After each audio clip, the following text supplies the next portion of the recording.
Vidyasri Subramaniam. Thought for the டே.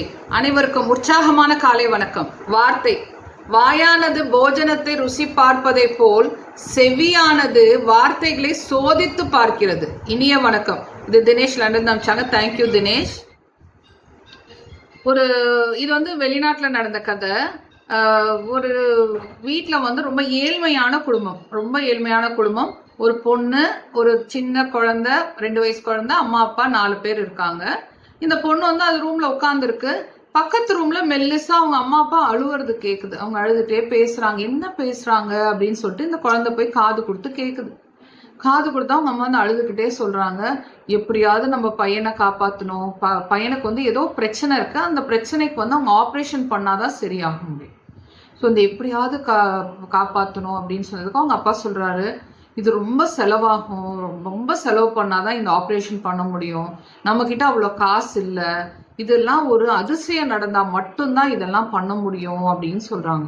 அவங்க ரொம்ப சொல்லிட்டு ரொம்ப தேம்பி அழுகுறாங்க. எப்படி பையனை காப்பாத்துறது அப்படின்னு தேம்பி அழுகுறாங்க. இந்த குழந்தை கேட்டுட்டு இது என்ன பண்ணிருக்கு, அதோட ரூம்ல இருந்த ஒரு உண்டியலை எடுத்துட்டு அழுங்காம பின் வழியா வெளியே போயிடும். அந்த உண்டியலை எடுத்துட்டு எங்க தெரியுமா போகுது, ஒரு பெரிய மருந்து கடைக்கு போகுது. பெரிய மருந்து கடைக்கு போய் அந்த மருந்து கடைக்காரர்கிட்ட சொல்லுது, எங்க அப்பாவும் எங்க அம்மாவும் அழுதுகிட்டே சொன்னாங்க, என் தம்பியை காப்பாற்றணும் அப்படின்னா ஒரு அதிசயம் நடந்தாதான் காப்பாற்ற முடியும்னு சொல்றாங்க. இந்த அதிசயம் என்ன விலை அங்கிள் அப்படின்னு கேட்குறாங்க. இவங்களுக்கு புரியல. அங்கிள், அந்த அதிசயம் எவ்வளோ விலையானாலும் பரவாயில்ல, இந்தாசு அப்படின்னு சொல்லிட்டு அதோட உண்டியலை உடைச்சு அதுல கிட்டத்தட்ட 10 ரூபா 50 காசு இருந்தது. 50 காசு இருந்தோடனே அவங்க இதை பார்த்துட்டு, குட்டி, அதிசயம் இந்த ரேட்ல இல்லப்பா, இதோட விலை ஜாஸ்தி, இந்த ரேட்ல அதிசயம் வாங்க முடியாது அப்படின்னு சொல்றாங்க. அங்கிள், நீங்க இருக்குதா, எனக்கு அதிசயத்து இருக்குன்னு கொடுங்க, நான் இன்னும் கூட போய் காசு உங்களுக்கு எடுத்துட்டு வரேன் அப்படின்னு சொல்லுது. அவர் இல்லப்பா, இந்த காசுக்கு அதிசயம் கொடுக்க முடியாது அப்படின்னு சொல்றாங்க. அப்புறம் அந்த பொண்ணு சோகமா நடந்துட்டு வரும்போது கடைக்கு முன்னாடி ஒருத்தர் நிக்கிறாரு. அவர் பாப்பா இங்க வா, என்ன வேணும் உனக்கு அப்படின்னோடனே, இப்படி எங்க அம்மா அப்பா 2 பேரும் அழுதுகிட்டே சொன்னாங்க, தம்பிக்கு ஏதோ பிரச்சனை, தம்பியை காப்பாத்தினா அதிசயம் மட்டும்தான் காப்பாற்ற முடியும்னு சொல்றாங்க. எனக்கு அதிசயத்தை வாங்க வந்தா இந்த அங்கிள் அதிசயம் நான் வச்சிருக்க காசுல வாங்க முடியாது அப்படின்னு சொல்றாங்க. நான் என்ன பண்றதுன்னு தெரியலன்னு யோசனை பண்ணிட்டே போறேன் அங்கிள் அப்படின்னு சொல்லிச்சு. உடனே அவர் உங்ககிட்ட எவ்வளவு காசு இருக்கு பாக்கலாம்னோன்னா, அவர் எண்ணும் போது 10 ரூபா 50 காசு இருந்துச்சு. 10 ரூபாவும் 10 ரூபா 50 காசு இருக்கா, இந்த அதிசயத்தோட விலை இவ்வளோதான், அவங்களுக்கு தெரியல பாப்பா, எனக்கு தெரியும், இந்த அதிசயத்தோட விலை 10 ரூபா 50 காசு, அவங்க கிட்ட எல்லா காசுமே பர்ஃபெக்டா இருக்கணும்னு. அப்ப நான் உங்களுக்கு எக்ஸ்ட்ரா கொடுக்க வேண்டியது இல்லையா, எக்ஸ்ட்ராலாம் கொடுக்க வேண்டியது இல்லையா பாப்பா, கரெக்டா வச்சிருக்கேன், வா உங்க வீட்டுக்கு கூட்டிட்டு போ, உங்க வீட்டுல போய் பாக்குறோம், தம்பியை பாக்குறேன், பார்த்துட்டு அதிசயம் கொடுத்துடலாம் அப்படின்னு சொல்றாரு. ஸோ குழந்தை அவங்க வீட்டுக்கு கூட்டிட்டு போகுது. அவர் போய் அவங்க தம்பியை டெஸ்ட் பண்றாரு. டெஸ்ட் பண்ணிட்டு தம்பி அவங்க அம்மா அப்பாட்ட எக்ஸ்பிளைன் பண்றாரு, பையனுக்கு ஹாஸ்பிட்டல்ல சேர்த்துருங்க, நான் எல்லாம் பாத்துக்கிறேன் அப்படின்னு சொல்றாரு.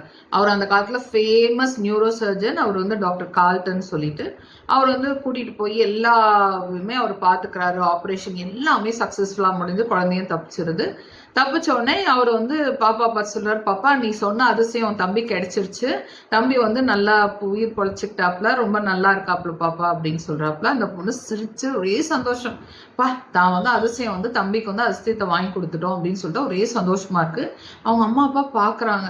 அவங்க அம்மா அப்பா பார்க்கும்போது அந்த பொண்ணு சொல்லிச்சு, என்கிட்ட என் உண்டியல் இருந்துச்சுலம்மா, இந்த உண்டியல் போய் அங்கிள் கிட்ட கொடுத்தேன், அவரு அங்கிள் கிட்ட கொடுத்து நான் கடைக்கு போய் அதிசயம் வாங்கலான்னு போனேன், அவர் இல்லைன்னு சொல்லிட்டாரு. அப்ப இந்த அங்கிள் தான் பார்த்து அதிசயத்துக்கு இவ்வளவு காசு போதும்னு சொன்னாரு, என்கிட்ட 10 ரூபா 50 காசு இருந்துச்சுமா, அது அவர்கிட்ட கொடுத்தோன்னே அவர் சொன்னாரு, கண்டிப்பா தம்பிக்கு அதிசயம் கிடைக்கும்னு சொன்னாரு, அது கிடைச்சிருச்சு பார்த்தியா, 10 ரூபா 50 காசுலயே கிடைச்சிருச்சுமா, நீ அப்பா அழுக வேண்டாமா, இதான் தம்பி நல்லா இருக்கான்ல அப்படின்னு சொல்றாரு.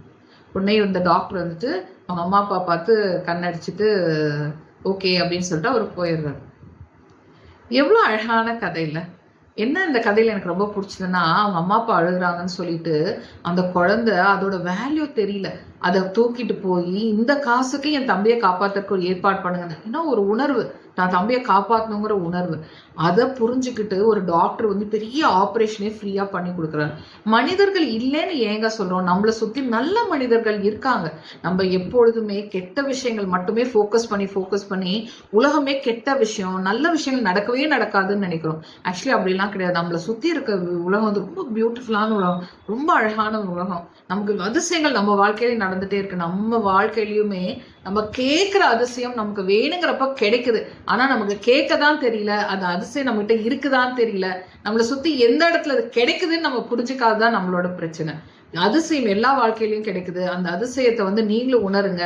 உங்களுக்கு வேணுங்கிறதெல்லாம் கிடைக்கும். ஓகேயா? உங்களுக்கு என்னோட வீடியோ பிடிச்சா லைக் பண்ணுங்க, ஷேர் பண்ணுங்க, சப்ஸ்கிரைப் பண்ணுங்க. முக்கியமா ஃப்ரெண்ட்ஸ்க்கும் சப்ஸ்கிரைப் பண்ண சொல்லுங்க. ஓகேயா? தேங்க்யூ.